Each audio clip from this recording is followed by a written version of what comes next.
Hello friends, આજે આપણે બનાવીશું ઉત્તરાયણ સ્પેશિયલ સાત ધાનનો ખીચડો. તો રસોઈયા મારા જે રીતે બનાવતા હોય છે એ રીતે આપણે તપેલામાં છૂટો જ સાત ધાનનો ખીચડો બનાવીશું. તો જેના માટે આપણે કોઈ પણ એક વાડકીનું માપ સેટ કરીશું, તેનાથી જ બધા ધાનને આપણે લઈશું. તો આપણે એક નાની વાડકી ચોખા લીધા છે, ઘઉંના ફાડા લીધા છે, બાજરી, જુવાર, ખીચડી બનાવવા માટેની જુવાર અલગ આવતી હોય છે એ જુવાર લીધી છે, મગ, ચણાની દાળ, તુવેરની દાળ. તો આ બધી વસ્તુને આપણે એક વખત મિક્સ કરી લઈશું અને સરસ રીતે બે પાણીથી ધોઈ લઈશું. તો સાત ધાનનો ખીચડો ધનુર્માસમાં પણ બનાવવામાં આવે છે.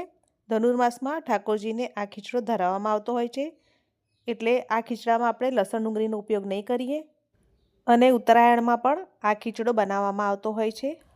રસોઈયા મહારાજ અને મંદિરોમાં જે ખીચડો બનતો હોય છે એ બલ્કમાં બનતો હોય છે, વધારે ક્વોન્ટિટીમાં, એટલે એનો ટેસ્ટ જ એકદમ સરસ આવતો હોય છે. પણ આજે આપણે રસોઈયા મહારાજની રીતે બનાવવાનો પ્રયત્ન કરીશું. તો બધા ધાનને મેં સરસ રીતે ધોઈ લીધા છે. હવે આપણે તેને ડૂબોડૂબ પાણી રાખીને 12 કલાક માટે પલાળી રાખીશું, નહીં તો ઓવરનાઇટ માટે પલાળી રાખીશું. તો આપણે ઓવરનાઇટ માટે ધાનને પલાળી રાખ્યા હતા. હવે આપણે તેને ખોલીને જોઈ લઈશું. તો એકદમ સરસ રીતે ધાન પલળી ગયા છે. હવે આપણે તેમાંથી બધું પાણી કાઢી નાખીશું. હવે ખીચડાની અંદર એડ કરવાના શાકભાજીને જોઈ લઈશું. તો તુવેરના દાણા, બટાકા, ગાજર, લીલા ચણા, ટામેટાં, સિંગદાણા, આદુ મરચાંની પેસ્ટ, ખડા મસાલા, તજ, લવિંગ, મરી, કિશમિશ, કાજુ. બાકીની સામગ્રીને આપણે રેસીપી દરમિયાન જોઈશું. તો એક ઊંડા અને પહોળા તપેલામાં ઘી ગરમ કરવા મૂકીશું. ઘી ગરમ થાય એટલે રાઈ ફૂટે એટલે જીરું. ખીચડો હંમેશા ઘીમાં તૈયાર થતો હોય છે, એટલે આપણે ઘીનો ઉપયોગ કરીશું.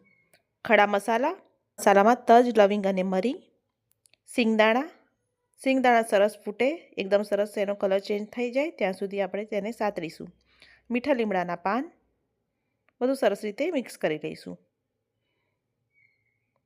કાજુ, કિશમિશ, આ બધું સરસ રીતે સાતરી લઈશું. આદુ મરચાંની પેસ્ટ ઉમેરીશું. આદુ મરચાં મેં ચડિયાતા લીધા છે. આ ખીચડો થોડો ટેસ્ટી હોય તો સરસ લાગે છે. બધું સરસ રીતે સતરાઈ ગયું છે. હવે આપણે તેમાં બધા શાકભાજી ઉમેરીશું. તો સૌથી પ્રથમ આપણે તુવેરના દાણા, લીલા ચણાના દાણા, ઝીણા સુધારેલા ગાજર, ઝીણા સુધારેલા બટાકા, આ બધી વસ્તુને આપણે 5 મિનિટ માટે સાતરી લઈશું. આવું કરવાથી શાકભાજીનો બધો ટેસ્ટ એકબીજામાં સરસ રીતે બેસી જશે. હવે આપણે ધોઈને તૈયાર કરેલા ધાન ઉમેરીશું. ધાન ઉમેરીને આપણે બધું 5 મિનિટ માટે સાતરી લઈશું.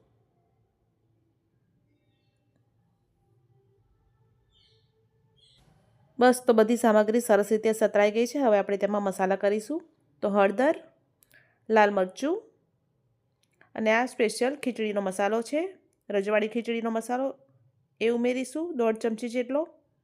બસ, તો મસાલા કરીને આપણે બધું 5 મિનિટ માટે ફરીથી તેને સાતરી લઈશું અને બધું સરસ રીતે મિક્સ કરી લઈશું. બસ, જો આ બધું સરસ રીતે બધું મિક્સ થઈ ગયું છે અને બધું શેકાઈ ગયું છે. હવે આપણે તેમાં આપણે અંદર સામગ્રી એડ કરી છે તેનાથી 1.5 ગણું પાણી ઉમેરીશું. પાણી ઉમેરીને બધું મિક્સ કરી લઈશું. મિક્સ કરીને આપણે એક વખત ચેક કરી લેવાનું, ત્યાર પછી જ આપણે થોડું પાણી ઉમેરીશું. તો ટોટલ થઈને આપણે ખીચડાથી 1.5 ગણું પાણી ઉમેર્યું છે.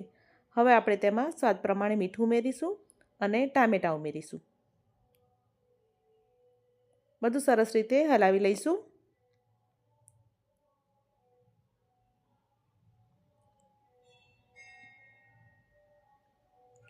અને શરૂઆતમાં આપણે ગેસની ફાસ્ટ ફ્લેમ પર આપણે ખીચડાને ઢાંકીને ચડવા દઈશું. તો 5 થી 7 મિનિટ માટે ફાસ્ટ ફ્લેમ પર આપણે ખીચડાને ચડવા દઈશું અને ખોલીને ચેક કરી લઈશું. તો ખીચડાનું ઉભરણ સરસ આવી ગયું છે.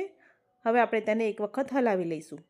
આવી રીતે આપણે છૂટા તપેલામાં ખીચડો બનાવીશું તો આપણા જે અંદરના શાકભાજી હોય છે તે એકદમ ઓવરકુક નથી થતા, એકદમ વધારે બફાઈ નથી જતા અને એકદમ સરસ છૂટા છૂટા રહે છે. અને અંદરનું ધાન પણ એકદમ સરસ રીતે આપણે ઓવરનાઇટ પલાળીને રાખ્યું છે, એટલે એકદમ સરસ રીતે ઝડપથી ચડી જશે. તો આપણે ઢાંકીને ફરીથી તેને 5 મિનિટ માટે મીડિયમ ફ્લેમ પર કૂક કરીશું. તો 5 મિનિટ પછી આપણે ફરીથી તેને ચેક કરી લેવાનું અને એકદમ સરસ રીતે હલાવીને ફરીથી આપણે ઢાંકીને ગેસને મીડિયમ ફ્લેમ પર આપણે 10 મિનિટ માટે ચડવા દઈશું. વચ્ચે આપણે તેને ખોલીશું નહીં. 10 મિનિટ પછી આપણે ખોલીને જોઈશું તો ફરીથી તેને મીડિયમ ફ્લેમ પર જ આપણે 15 મિનિટ માટે ઢાંકીને કૂક કરીશું. 15 મિનિટ પછી આપણે ખોલીને જોઈ લઈશું તો આપણે ખીચડો એકદમ સરસ રીતે ચડી ગયો છે. આપણે જે પાણી ઉમેર્યું હતું એ બધું સરસ ઘટ્ટ થઈ ગયું છે અને આપણે જે ધાન ઉમેર્યું હતું એ પણ સરસ મજાનું ચડી ગયું છે અને આપણે જે અંદર તુવેરના દાણા, સિંગદાણા બધું ઉમેર્યું હતું એ સરસ રીતે ચડી ગયું છે.